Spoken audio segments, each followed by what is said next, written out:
Before diving into this incredible story, remember to subscribe to the channel and turn on notifications.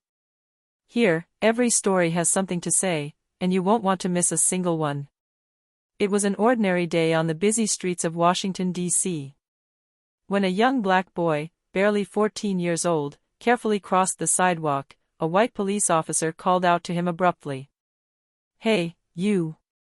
What are you doing here?" he said, his voice filled with condescension. The boy jumped, feeling the curious stares of passers-by. He tried to answer calmly, but the impatient policeman gave him a slight push. Humiliating words flew. "You should know how to behave, kid." What the police officer was completely unaware of was that this young boy was the son of Anthony Carter, an influential FBI agent, renowned for his integrity and his work on sensitive cases. Anthony wasn't just respected by his colleagues. Over the years, he had built a network of relationships and respect that extended throughout the capital. The boy, humiliated but courageous, straightened up, maintaining a silence that betrayed both fear and dignity. He knew his father might intervene, but he also wanted to show he wasn't intimidated.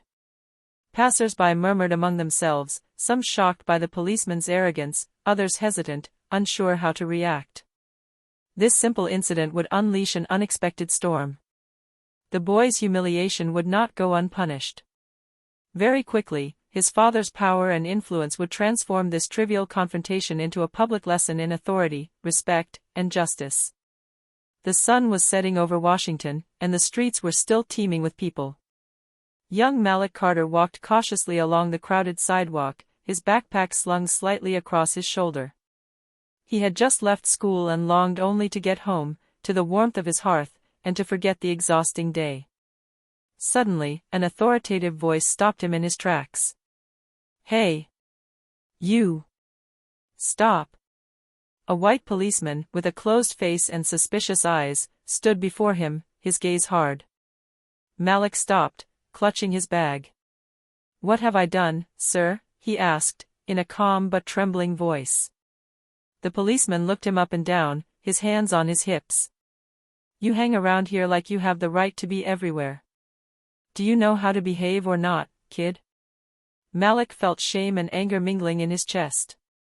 He lowered his head slightly, aware that passers-by were watching, but he didn't want to shout or rebel. After all, he was just a boy, or at least, that's what the policeman thought. The police officer gently pushed the boy toward the sidewalk, a gesture that drew a few shocked murmurs from the witnesses. Malik remained silent, summoning his courage. His eyes, however, shone with a determination that no one noticed at the time. What the police officer didn't know at all was Malik's identity. This boy wasn't an ordinary kid from the neighborhood. He was the son of Anthony Carter, a respected FBI agent known for his rigor, discretion, and influence in the capital's most sensitive cases. Anthony never tolerated injustice, and he taught his son to hold his head high, even in the face of ignorance and hatred. A few moments later, Malik returned home, his heart heavy, but determined not to let this incident break him. He knew a bigger confrontation was brewing. His father, returning from work that evening, immediately sensed that something was wrong. Malik, silent but resolute, told him what had happened. Anthony clenched his fists, his jaw tightening. Indignation rose within him, but he took a deep breath. He wouldn't act on a mere whim. He would transform this humiliation into a lesson in public justice, and the policeman would learn, in his own way, that the truth always comes out. Evening was falling on Washington. In the elegant but discreet living room of his home, Anthony Carter listened attentively to his son Malik. The boy's words still echoed, the humiliating gestures, the condescending tone, the stares of passers-by. Anthony remained silent for a few moments, letting his indignation rise. Then, calmly, he placed a hand on Malik's shoulder. "Don't worry. What you've been through will not go unpunished. But we will act intelligently, not out of anger." The next morning, Anthony went directly to the police station where the officer in question was on duty.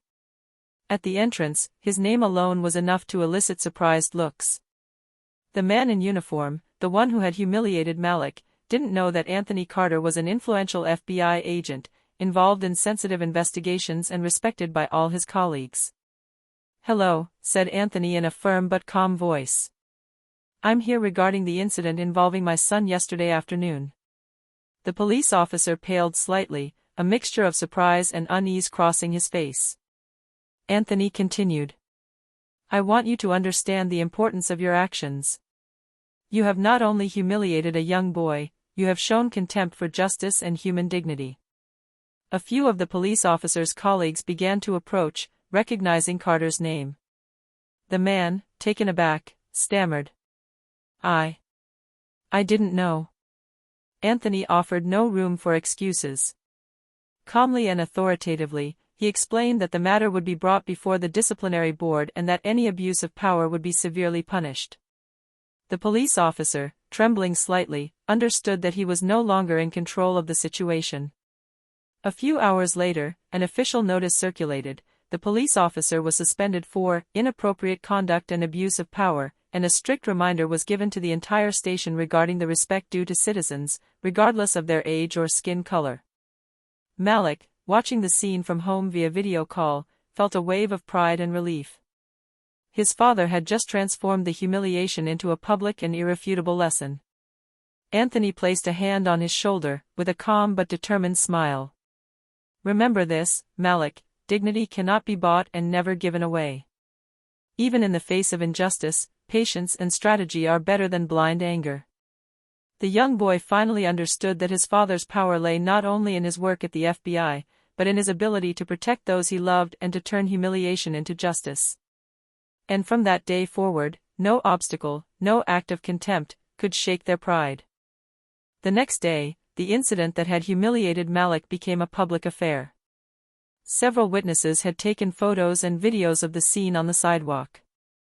In no time, the images were circulating on social media, provoking a mixture of outrage and massive support for the young boy. The police station found itself under pressure. The officer's superiors, already aware of his reputation for abusive behavior, now had to react publicly. Anthony Carter, ever the strategist, decided to bring the situation to the media. He gave a short statement to the press, emphasizing the importance of education, respect for citizens, and the accountability of law enforcement. "No child, no citizen, should be subjected to humiliation simply because of their appearance or age," he said calmly but firmly. "Justice and respect must always prevail." The media seized upon the story. Hashtags calling for responsibility and respect proliferated. The police officer, humiliated by his own mistake, became the target of public criticism.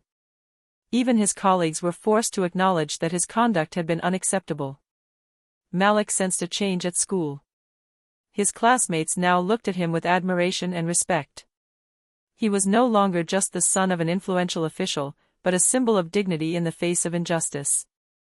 He understood that sometimes, even a humiliating act could become a lesson and an inspiration for many. At home, Anthony placed his hand on Malik's shoulder. "Look at what justice can do when patience and truth guide our actions. But remember, it is not anger that transforms injustice, it is strategy, perseverance, and the courage to stand tall in the face of adversity." The police officer, now suspended and publicly humiliated, painfully realized that his reputation was tarnished. Internal pressures and public opinion had put him in a position where he had to reflect on his actions, even question himself, something he had never done before. Thus, Malik's initial humiliation had backfired on the true culprit. It had revealed the power of influence used wisely and justice applied intelligently.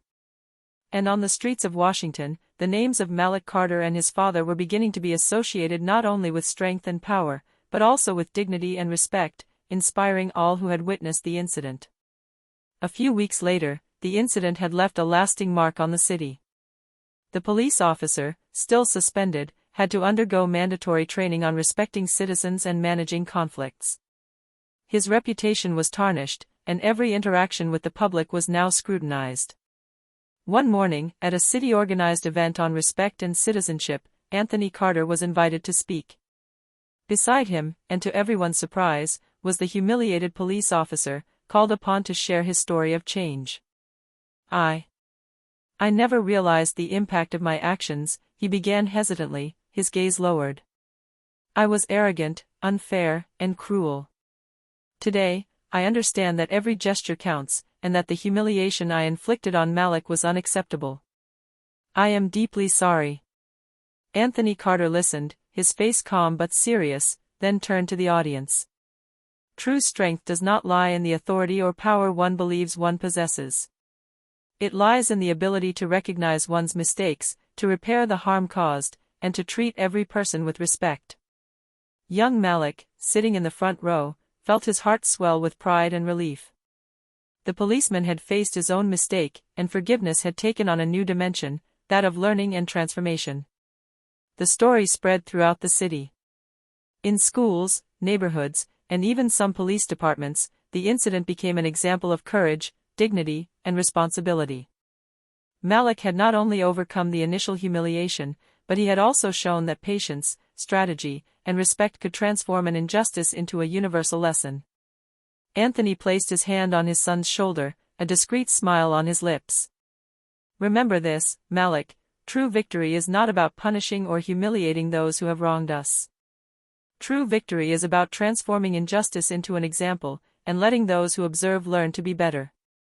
And in the streets of Washington, the name of Malik Carter and that of his father became a symbol of justice, dignity, and power used wisely, engraved in the memory of all those who had witnessed this life lesson.